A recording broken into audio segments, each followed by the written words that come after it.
most important thing that we've ever learned. My first reaction is great material for Tim, a natural, and yet I also thought, this is going to be tough, touching into much-loved sacred ground, and that always puts a challenge on something. But I was really glad he was doing it. It just seemed very Tim.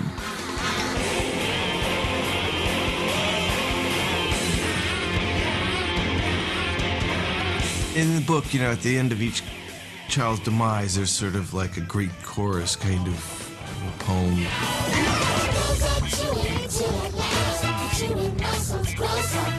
We try to just take it to a different level and, use Dahl's lyrics, which I felt was important. I think we kind of threw in a lot of different references.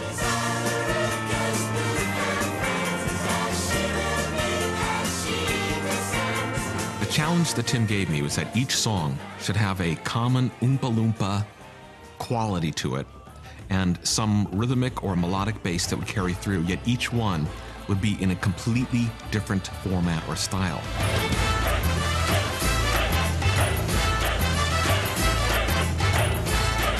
The first one is in fact modeled after like a big Bombay percussive piece. It was really fun. It was Augustus Gloop. Augustus Gloop, the great big reading nincompoop. I just had never had more fun.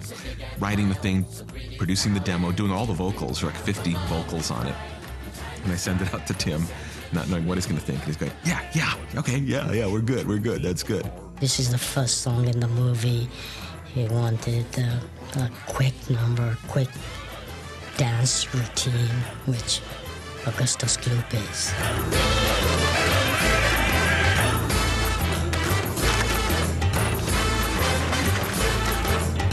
He described this swimming sequence where the Oompa Loompas are going to dive into the chocolate, and it's almost going to be like a Busby Berkeley moment with a synchronized swimming in the chocolate and then back up. And so then I wrote that section and added it in. I was having so much fun. Although, of course, we must admit. Originally, I thought all 4 of the songs would be based on the first one. He goes, no. Now, The senses in the head. It keeps imagination dead. It clogs and clutters up the It mind. makes a child so dull and blind. He can no longer understand. the second one I did was Mike TV and do something like crazy. Let's, like Oompa Loompa rock. And this should be like Queen. It should be like you're nuts. All right, what the heck, I'll do it.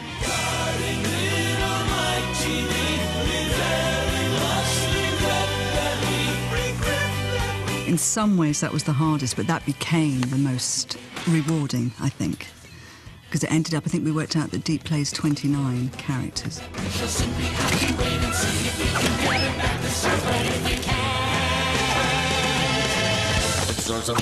He's gonna hate this. This is crazy. He says, yeah, that's it. Fábrica salt, the little Brit has just gone down the garbage chute, and she will meet as she descends a rather different set of friends. A rather different set of friends. For Veruca, it's like psychedelia. It's hippie. It's Mamas and the Papas meets ABBA meets this meets that. So I was going, at this point I was like, great. I was just like, dive right in.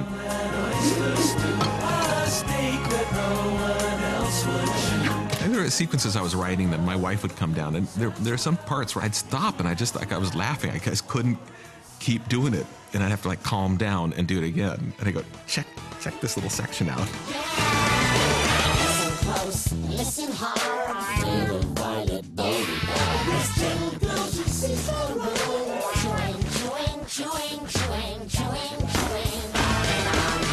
And the last one, what's it going to be? I think it has to be 70s Shaft, blaxploitation film. And he goes, yeah, I think that's the way to go. Got my guitar and my wah-wah pedal out, which I hadn't used in ages, and I had to really get into the wah-wah. I just loved it because it's got a kind of cool, slightly Temptations feel to it. Touches like a violin.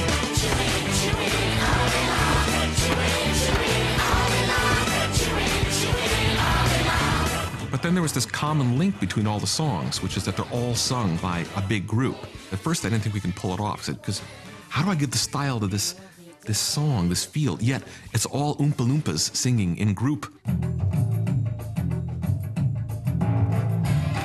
I'm kind of used to doing like kind of a one-man band type of presentation. So when I started cutting the Oompa Loompa songs, I didn't know what I was doing moment to moment. I was just kind of improvising, but I had a mic there, and I would just grab the mic, and I would sing 8 parts, and I would mix the 8 parts down to 2. Then I would lay down 10 parts, and I'd lay the 10 parts down to 2. You know, all right, I got to do 4 tracks of whoa, whoa, you know, and I got to get into that mode. Then I got those, and I got and I got to get like the falsettos, and I'll have to do it 8 times. And at a certain point, you start kind of going crazy, you know. It's like, and I'm recording them really lousy, just as an idea for Tim.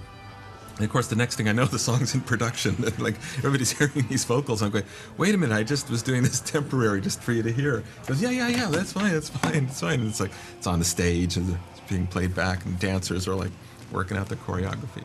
That I definitely want to keep, and I want to keep that too. So, okay, good. Thank you very much. Danny Elfman's music is so great. It's great for a choreographer. You just see pictures immediately when you hear it.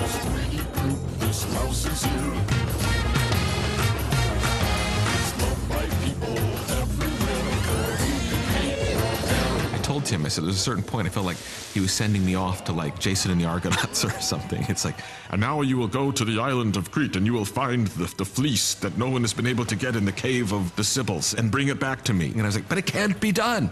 And ultimately I would do it, and I was like, all right.